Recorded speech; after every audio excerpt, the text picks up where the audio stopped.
Audio Jungle. Parthasarathi art society আসামের এক নামকরা কলা কেন্দ্র। সেই কেন্দ্রের যিনি প্রধান পার্থসারথী দত্ত ৩৫টি সেরা ছবি সম্ভার নিয়ে ১৯ জুলাই অপরাহ্নে কলকাতার সাউথ সিটি মলের বিপরীতে যোগেন চৌধুরী কলা কেন্দ্রে সুনয়নী চিত্রশালায় এক প্রদর্শনী উদ্বোধন হলো।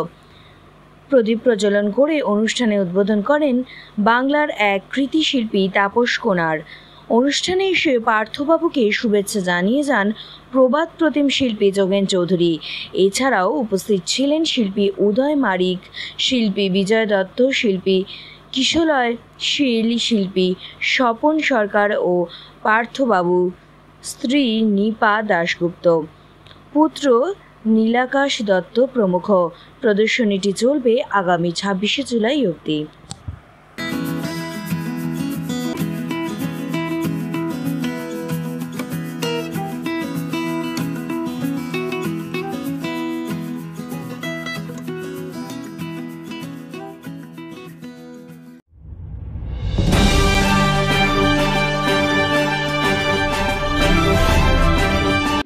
আমরা খুবই আনন্দিত যে উনি আসাম থেকে এসে আমাদের এই গ্যালারিতে প্রদর্শনী করছেন এবং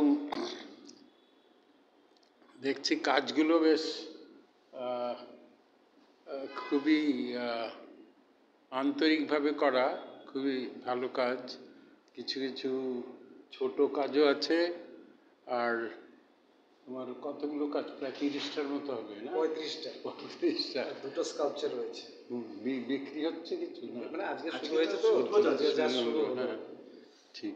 তো আমার মনে হয় যে দর্শকরা এসে খুব খুশি হবে দেখে, তারাও দেখবে যে এখন আসামের শিল্পীরা কীরকম কাজ করছে। ঠিকই একটা সামাজিক বিষয় নিয়ে করা, সুতরাং এইসব শিল্পীদের তো নিশ্চয়ই ইন্সপায়ার করে এইসব নিয়ে ছবি আঁকতে। সুতরাং তার সেইভাবেই ছবিটি এসে আঙুলের ছাপটা কি জানি না, এটা মানে ওই আঙুলের ছাপ জোর করে ওদেরকে দিয়ে পয়সা নিয়ে নেয়। আচ্ছা, তাই? হ্যাঁ, মানে পয়সাটা কম দিয়ে ওই আঙুলের ছাপটা নিয়ে নিচ্ছে। আচ্ছা, এটা আমি নিজে দেখা, এবং এইভাবে এক্সপেরিমেন্ট করছে। এক্সপ্লয়টেশন ইকোনমিক্যালি, সোশ্যালি এবং পলিটিক্যালি সব দিক দিয়ে কিন্তু ওরা অত্যাচারিত। এই জন্য ওই ওদেরকে গুলি করে মারা হয়েছিল একটা সময়, আপনি হয়তো দেখেছেন পত্রিকাতে। ওই জন্য উপরে বন্দুক আছে এবং নিচে স্কাল, মরার খুলি, এই সিম্বলিক ব্যাপারগুলো আছে। এবং যেটা আমি প্রত্যক্ষ করেছি, মানে নিজস্ব মানে দৃষ্টিভঙ্গি দিয়ে সেটা করেছি, একটা প্রতীকী রূপে সেটা তুলে ধরা হয়েছে। আসামে এটা খুব ভাইরাল হয়েছিল এই ছবিটা, প্রত্যেকটা ম্যাগাজিন, প্রত্যেকটা ইয়েতে গেছিলো।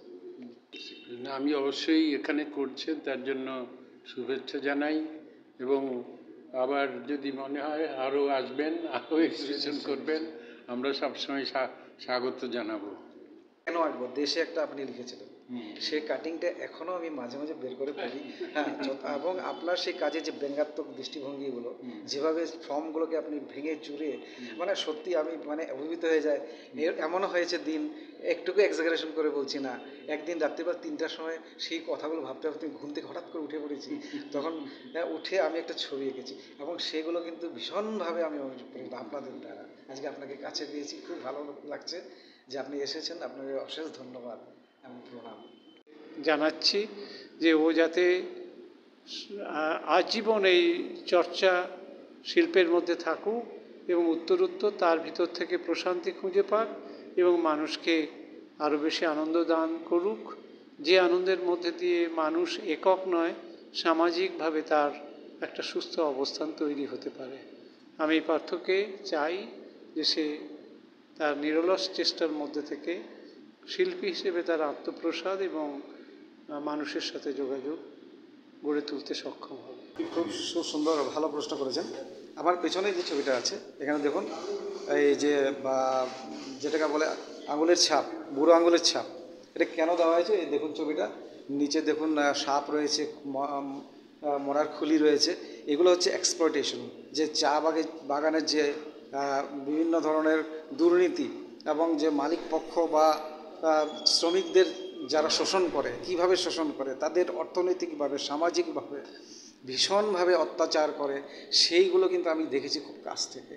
এবং আমি যেহেতু ভারতবর্ষের প্রায় বিখ্যাত সমস্ত গ্যালারিতে আমি প্রদর্শনী করেছি, 80-র দশক থেকে আমার জার্নি, সেখানে কিন্তু এই ধরনের ছবিগুলো আমি তুলে ধরেছি বিশেষ করে, এবং যেগুলো সন্ত্রাসবাদ চলছে পৃথিবীর চারদিকে, এবং বিশেষ করে আসাম, যেখানে একটা সময় সন্ত্রাসের রাজত্ব চলছিল, সেই সময় কিন্তু আমি এই ধরনের কাজগুলো করেছি। এবং এর যে সমস্ত দুর্নীতি এবং অন্যায়, অত্যাচার, অবিচার যেগুলো চলছে সেগুলোর বিরুদ্ধে এই ছবির মাধ্যমে আমি প্রতিবাদ করেছি। শুধু ছবি নয়, কবিতা এবং ছবি এই দুটোর যে সমন্বয় সেটা আমি দেখানোর চেষ্টা করেছি। সমন্বয়বাদ মানুষের মধ্যে একটা যে তৈরি হয়েছে সেটা কিন্তু এই ছবির মাধ্যমেই হয়েছে বলে মনে হয়। একটা ছবি সার্থক ছবি হয়ে উঠতে পারে যখন সেই গ্রামারগুলো থাকবে, যে কালারের লালিত্য এবং সমস্ত যে ফোকাল পয়েন্টটা সেটা কিসের উপর রয়েছে, কতটা ফোকাল পয়েন্ট, একটাই ফোকাল পয়েন্ট নাকি ডাবল ট্রিপল, এইভাবে সেগুলো বিচার করতে হয়, দেখতে হয়, চোখটাকে তৈরি করতে হয়।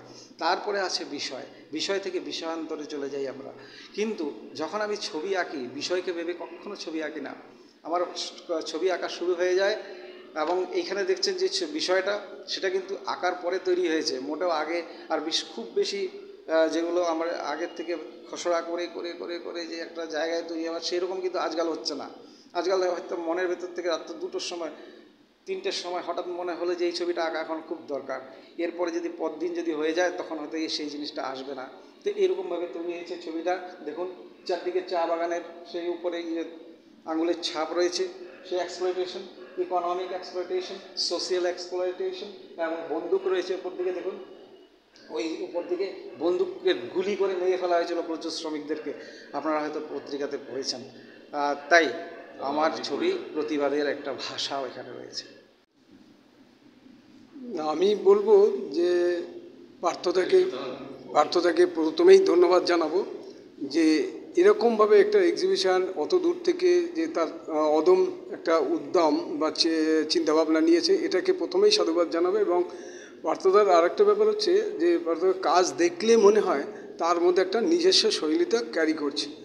এই জায়গা থেকে পার্থসারথী দত্তকে এবং ছবির জায়গা থেকে বলা যায় তো ভীষণ ভালো। এবং প্রায় 35টা ছবি মনে হচ্ছে আমি দেখতে পেলাম যা রয়েছে এখানে। এবং তার শুধু এই নয়, এই ছবির সাথে তার কিন্তু কবিতা, এবং এই যে কবিতা এবং ছবিতা এই দুটোকে নিয়ে লড়াই এইভাবে চালিয়ে যাচ্ছে, এটা কিন্তু ভীষণ ভালো উদ্যোগ। আমার আজকে খুব ভালোই লাগছে, মানে খুব আনন্দ হচ্ছে বলতে পারি। এত বড় একটা জায়গায় যে এসছি এবং তাপসদার সাথে দেখা হলো, এত সমস্ত কথা শুনলাম, তা দেখে আমার খুব আনন্দ হচ্ছে। বলতে চাই যে বাবা যেভাবে আমি দেখছি প্রত্যেকটা জিনিসে লেগে থাকে, প্রথম থেকে নিয়ে শেষ অবধি, সে যাই প্রবলেম আসুক, তো আমার মনে হয় সবাই সেটাই করতে লাগে। সবার জীবনে যেটা স্বপ্ন সেটাকে সে অনেক নানা বাধা আসবে, কিন্তু অনেক লোক আসবে হয়তো আপনাকে ডিমোটিভেটেড করবে, আপনাকে নামানোর চেষ্টা করবে, কিন্তু আপনার লেগে থাকা উচিত। আপনি মন প্রাণ দিয়ে আপনার স্বপ্নের দিকে যদি এগোতে চান, সেটার পিছনে কষ্ট করুন, অবশ্যই আপনি সাকসেসফুল হবেন জীবনে।